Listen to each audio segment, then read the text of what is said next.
Hello everyone. तो कैसे आप सब लोग? उम्मीद है सब लोग खैरियत से होंगे, तो सबका सही जा रहा होगा। तो स्टार्ट करते हैं हम 13th पार्ट एमसीक्यूज का, और ये थर्ड पार्ट है मेजर्स ऑफ सेंट्रल टेंडेंसी का। तो चलिए स्टार्ट करते हैं lecture. Question number 1, which of the following is not a measure of central tendency? इनमें से कौन सा ऐसा है जो मेजर ऑफ सेंट्रल टेंडेंसी नहीं है? मीन नहीं, वो तो है। मीडियन नहीं, वो तो है। मोड नहीं, वो तो है। स्टैंडर्ड डिविएशन, हाँ वो नहीं है central tendency. The algebraic sum of the deviations of a frequency distribution from its mean, 1000 बार कह चुका हूं। अब इसका आंसर आप मुझे मेहरबानी करके आप मुझे कमेंट सेक्शन में जरूर बताइए। इससे पहले भी ये रिपीट हो गया है ये क्वेश्चन, ठीक है। तो चलिए कोई बात नहीं, इससे भी हमें थोड़ा कॉन्सेप्ट्स आ ही जाते हैं। तो चलिए इसका आंसर आप मुझे कमेंट सेक्शन में बता देंगे। The arithmetic mean of 1 2 3 so on up to n, याद रखोगे बेटा, अगर आपको 1 + 2 + 3 + so on up to n का अर्थमेटिक मीन निकालना है, वो आएगा actually 1 + 2 + 3 + so on up to n divided by n, है ना। Total number of observations n, ये जो है ना ये आता है बराबर n × n + 1 divided by 2। n नीचे है तो n खत्म, तो n + 1 डिवाइडेड बाई 2, आंसर आएगा ए। ये आपको याद रखना, ये result 1 + 2 + 3 + so on up to n जो होता है ना, ये बराबर होता है n × n + 1 डिवाइडेड बाई 2, फिर जाके ये सॉल्व हो जाएगा। अच्छा, इसके बाद तो बेटा इजी क्वेश्चंस है। इजी क्या है देखो, देख लेते हैं। फॉर अ फ्रीक्वेंसी डिस्ट्रीब्यूशन, ये तो इंपेरिकल रिलेशन देकर है, तो मैंने ये इंपेरिकल रिलेशन जो है आपको 1000 बार कह चुका हूं मैं आपको।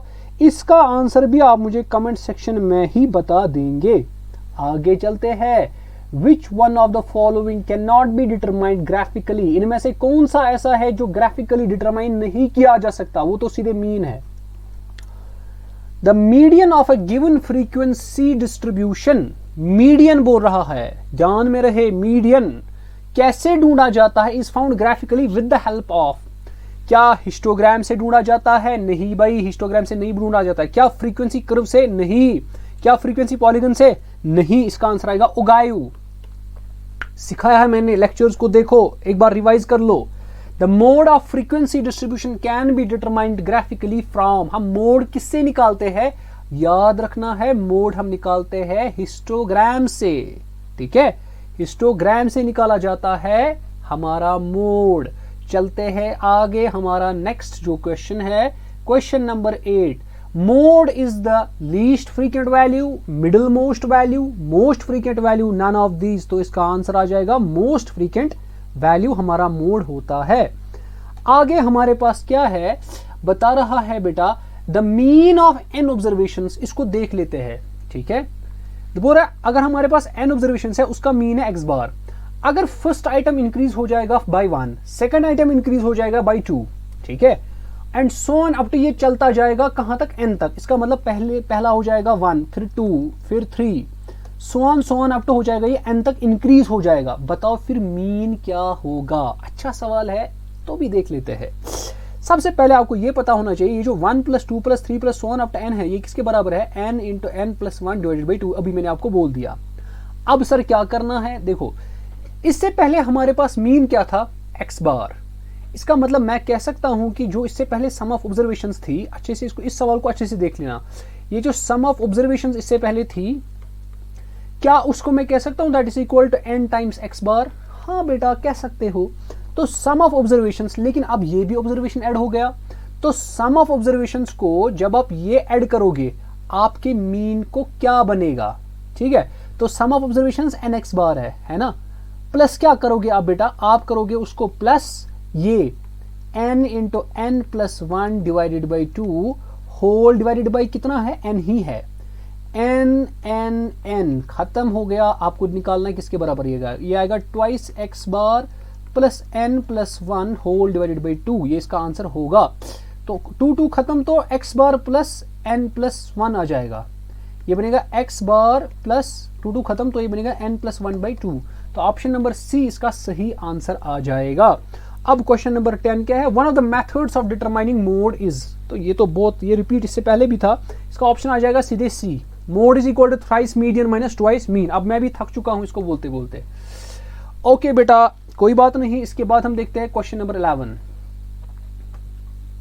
तो हम मैक्सिमम क्वेश्चंस कर रहे हैं, बिल्कुल आपको घबराने की जरूरत नहीं है। तो चलिए मैक्स क्वेश्चन नंबर 11 क्या है, if the mean of the following distribution is 2.6। आपको बता रहा है ये जो यहां पर मीन इसका है इसको 2.6 है, आपको फिर बताना है y का वैल्यू क्या होगा। तो कैसे कर लेते हैं देख लेते हैं बेटा। तो सबसे पहले हम कर लेते हैं हम देखिए मीन किसके बराबर आएगा, वो मैं ऊपर थोड़ा दिखा देता हूं। चलिए अगर आप इसका ये निकालोगे ना 4 into 1 वो लिखेंगे यहाँ पे 4, 5 into 2 10, 3 into y 3y, 4 into 1 4, 5 2 are 10। इन सबको ऐड कर लो। 4 plus 4 is 8, 8 plus 10 is 18, 18 plus 10 is 28। तो ये आएगा 28 plus 3y डिवाइडेड बाई क्या है, डिवाइडेड बाई आपका आ जाएगा फ्रीक्वेंसी टोटल में कितनी है, वो है आपके पास 4 plus 5 is 9, 9 plus 1 is 10, 11 12, 12 plus y। ये किसके बराबर है, ये उधरी से देख रहे हैं मीन बराबर है 2.6 के। कीजिए सॉल्व, ये बनेगा 28 plus 3y is equal to 2.6 को 12 से मल्टीप्लाई कीजिए मल्टीप्लाई, मैं भी करता हूं। 2.6 मल्टीप्लाई बाई 12 आता है 31.2। ठीक है, फिर क्या करना है, प्लस करना है 2.6y से। तो ये बनेगा 3y minus 2.6y is equal to 31.2 minus 28। तो 3 में से 2.6 काटो तो 0.4y आ जाएगा। 31.2 में से 28 काट लीजिए तो 3.2 बनेगा। ठीक है, 3.2 को डिवाइड बाई कीजिए 0.4 से तो 8 आ जाएगा। तो y का वैल्यू 8 आएगा। तो ऑप्शन नंबर बी आपका सही है। अब देखते हैं the relationship between mean median and mode for a moderately skewed distribution. ये तो इससे पहले भी दिखाया था मैंने, ये 1000 बार आ चुका है। जो स्किव्ड डिस्ट्रीब्यूशन होता है ना, स्किव्ड किसको बोलते हैं, एक होता है सिमेट्रिक डिस्ट्रीब्यूशन, दूसरा होता है एसिमेट्रिकल। एसिमेट्रिकल डिस्ट्रीब्यूशन वो होता है, सॉरी एक होता है सिमेट्रिकल, दूसरा होता है एसिमेट्रिकल। एसिमेट्रिकल का ही दूसरा नाम है मॉडरेटली स्किव्ड डिस्ट्रीब्यूशन, या स्किव्ड भी कह सकते हो, तो कोई बात नहीं है। अब क्या मतलब है, तो ये तो वही एम्पिरिकल रिलेशन है जो कार्ल पेयरसन ने दी थी। तो इसका मतलब यहां पे वही ऑप्शन आ जाएगा, 1000 बार मैं कह चुका हूं कौन सा ऑप्शन है। अब आपको भी याद ही होगा ये ऑप्शन, तो इसका 12 का डी ऑप्शन है। आपको अगर याद होगी ये फॉर्मूला, अभी भी पढ़ाई 1000 बार पढ़ाई। The mean of A discrete frequency distribution xi by fi is given by, इसका मीन किसके बराबर होगा। ठीक है, आपको मैंने बोला है इसका mean summation i running from 1 to n fi xi divided by summation fi। वो कहां पे, यहां पे ये भी नहीं आएगा, ये भी नहीं आएगा। अब क्या ये है, हाँ यही तो है। इसका मतलब 13 का नहीं, यहां पे मसला एक है, यहां पे ये नहीं है, 1/n है। ठीक है, आपको करना ये भी नहीं है, आपको आएगा summation fi xi divided by summation fi। Option number A इसका करेक्ट आंसर है। ओके, इसके बाद हमारे पास है if the arithmetic mean of this series is 10। आपको बताना x का वैल्यू क्या है, सिंपल है। सबसे पहले इसको मीन निकालते हैं, वो किसके बराबर आएगा, x कितने हो गए 2, यहाँ पे 3, यहाँ पे 4, यहाँ पे 5, तो ये बनेगा 5x प्लस 3 6 हो गए 9, 9 9 हो गए 18, 18 और 12 कितने होते हैं, मेरे हिसाब से 30 आ जाएगा। तो डिवाइड बाई कितने हैं वैल्यूज है, 1 2 3 4 एंड 5। तो 5 इज इक्वल टू किसके बराबर, 10 के। तो ये बनेगा 5x is equal to 50 minus 30, वो बनेगा 25 1 5 4। तो ऑप्शन नंबर डी इसका करेक्ट आंसर होगा। If median of the data, अब आपको मीडियन देकर है, ठीक है, if median of the data, इस सीरीज का बेटा आपको मीडियन देकर है, इस सीरीज का आपको मीडियन देकर है, आपको बताना है x किसके बराबर होगा। तो कैसे करोगे, पहले आप देखोगे इधर कितने हैं, 1 2 3 4 5 6 7 और 8। इसका मतलब आपको 4 और 5th और 4 जो ऑब्जर्वेशन है इसका मीन निकालना है। वो क्या आएगा, 2x प्लस 5 डिवाइडेड बाई 2 है ना। तो वो किसके बराबर है, वो उधरी से बराबर है 27.5। तो कीजिए इसको सॉल्व, ये बनेगा 22x plus 5 is equal to 27 into 2 कितना बनेगा, 27, 27 बनेगा 7 7 14, तो 54 ये बनेगा 55। तो 2x बनेगा आपके पास 50, तो x बनेगा 25 इसका आंसर होगा। तो ऑप्शन नंबर बी यहाँ पे करेक्ट होगा। ऑप्शन नंबर बी, यहाँ पे x किसके बराबर आया, 25 के। तो अब इसको थोड़ा यहाँ पे इरेज कर लेते हैं, थोड़ा यहाँ पे जगह नहीं है। Okay, if the median of the data written in ascending order is 16, x is equal to, ये आप मुझे कमेंट सेक्शन में बताएंगे। क्वेश्चन नंबर 16 बिल्कुल क्वेश्चन नंबर 15 की तरह है, आपको आ सकता है। आगे चलते हैं। The median of first prime numbers is, अगर आप फर्स्ट प्राइम नंबर्स लोगे, कौन कौन सा प्राइम नंबर आ सकता है? देखो 1 है, देखो आपको फर्स्ट 10 है, 10 इवन होता है, इसका मतलब आपको खाली कौन कौन सा चाहिए? आपको 10 डिवाइडेड बाई 2 इज 5, फिफ्थ और सिक्स्थ ऑब्जर्वेशन चाहिए। चलो देख लेते हैं। 1 तो नहीं आएगा, तो 2 आएगा, 3 आएगा, 5 आएगा, 7 आएगा, है ना, उसके बाद 11 आएगा, उसके बाद 13 आएगा, उसके बाद 14, 15, 16, 17 आएगा। ठीक है, अब हमें क्या चाहिए? मैंने आपको भी बोला फिफ्थ और सिक्स्थ, वो है 11 और 13, इसका मीन क्या आएगा? 12। तो option number B is the correct answer. बताता है if mode of the data is 43, 43 यहां पे मोड है, फिर x प्लस 3 बताओ किसके बराबर होगा? इसका ये कैसे आप करोगे? आपको मोड है 43, अब पहले इसको समझ लेना है कि मोड क्या यहां पे है। ठीक है, मोड क्या है? मोड यहां पे 43 है, इसका मतलब सबसे ज्यादा वैल्यू कौन सा ज्यादा रिपीट हुआ है? देखो सबसे पहले समझ लेते हैं इसको। ये 64 है, ये 60 है, ये 48 है, ठीक है, और ये x है, ये 43 है, ये 48 है, ये 43 है, और ये 34 है। अब यहां पे 43 है ना, वो कितनी बार हो रहा है रिपीट? देखो यहां पर 48 दो बार आ रहा है, लेकिन 43 भी 2 बार आ रहा है। अब अगर आपको मोड 43 होना चाहिए, इसका मतलब x भी कितना होगा? 43, इसका मतलब 43 प्लस 3 बनेगा 46। तो ऑप्शन नंबर सी इसका आंसर आ जाएगा। देखो कंसेप्चुअल क्वेश्चन है। ठीक है, ओके बेटा, क्वेश्चन नंबर 19 बिल्कुल ऐसा ही है, बता रहा if the mode of data is 15। सबसे पहले देखोगे 15 कितनी बार है? एक बार, 2 बार, चलो ठीक है। लेकिन बेटा अगर आप 16 को देखोगे ना, वो भी 2 बार है, 17 को देखोगे वो भी 2 बार है। अब अगर आप चाहते हो कि 15 आपका मोड निकलना चाहिए, तो इसका मतलब x भी क्या होना चाहिए? x भी 15 होना चाहिए। सिंपल है। तो अब है हमारे पास क्वेश्चन नंबर 20। क्या बोलता है? The mean of this distribution is m। सबसे पहले m का वैल्यू निकालते हैं। इसका अगर मैं मीन निकालूंगा कैसे आएगा? 1 प्लस 3 4, 4 प्लस 4 8, 8 प्लस 4 12, 12 और 7 प्लस 5 हो गया 12, 12 प्लस 12 इज 24।